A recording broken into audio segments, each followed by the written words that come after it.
আসসালামু আলাইকুম। কাল তৈরি করেছিলাম মসুর ডাল আর খেজুরের গুড় দিয়ে এই মজাদার হালুয়াটা। তো তোমরা কেউ খেয়েছো কিনা এর আগে কমেন্টস করে জানিও।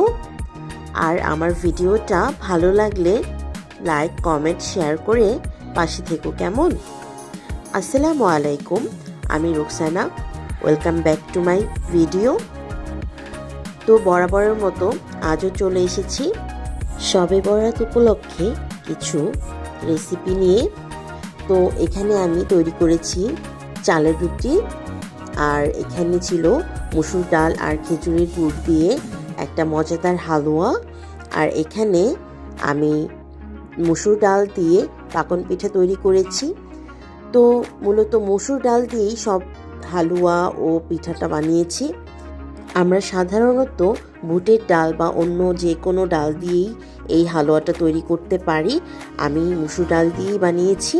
তো কেমন লাগলো কমেন্টস করে জানিও কেমন।